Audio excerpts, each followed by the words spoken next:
Hello and welcome to At Brookings. I'm Gigi Hinton.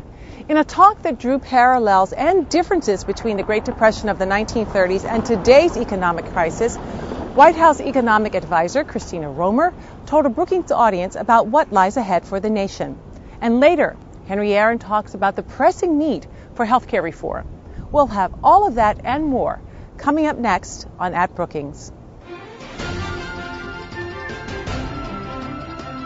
This is At Brookings, a review of news and events for the week of March 9th, 2009. The economy is at its worst since the Great Depression of the 1930s. Drawing on that challenging time, Council of Economic Advisors Chair Christina Romer shared her views on the nation's financial recovery strategies. A key feature of the Great Depression was that virtually every industrial country experienced a severe contraction in production and a terrible rise in unemployment.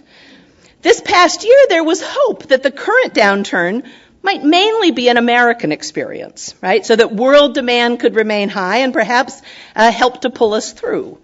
However, during the past few months, we've realized that this hope was a false one.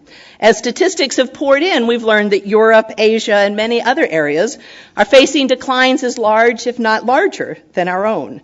Indeed, rather than world demand helping to hold us up, the fall in U.S. demand has had a devastating impact on export economies, such as Taiwan, China, and Korea.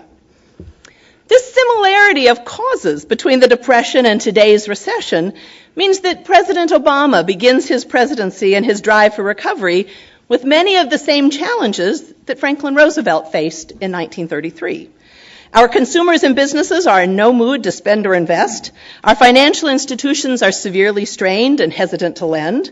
Short-term interest rates are effectively zero, leaving little room for conventional monetary policy.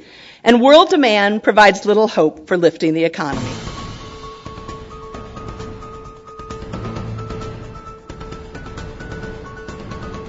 President Obama's plan is a step in the right direction.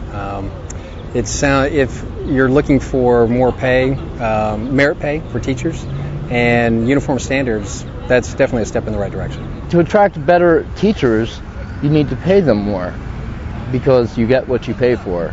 I was actually raised in Europe, and there's a lot more segmented process throughout the education system there, where certain standards have to be met at each juncture. And I would like to see that come back to the States a little bit more. And that's what I think.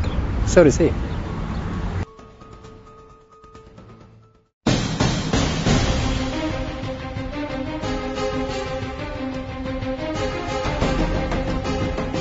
Healthcare reform is a major need for the nation and a top priority for President Obama. Senior fellow Henry Aaron says revamping the way we deliver healthcare, even as we move to repair the floundering economy, is a critical challenge for the new administration. Well, let me tell you why I think the attempt to get one huge bill that transforms the system is not the best way to achieve reform.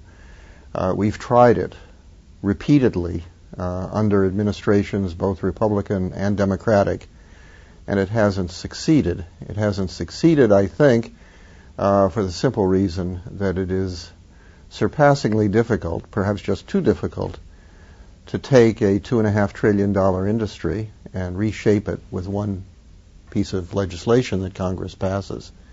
There are too many separate parts and components so that any effort to deal with the system as a whole inevitably is way too complicated and way too long to be digestible. That doesn't mean we're not going to try again, and it doesn't mean I might not be wrong, and we might succeed this time, but I think the odds against it remain very, very long. So by default, that means that if we want to reform the way in which we pay for and deliver health care, and I strongly believe it's an extremely important and highly desirable objective, then we've got to break the job down into manageable pieces and tackle them one by one. At Brookings is produced by the Brookings Institution. To learn more about the issues discussed on At Brookings, visit our website at brookings.edu.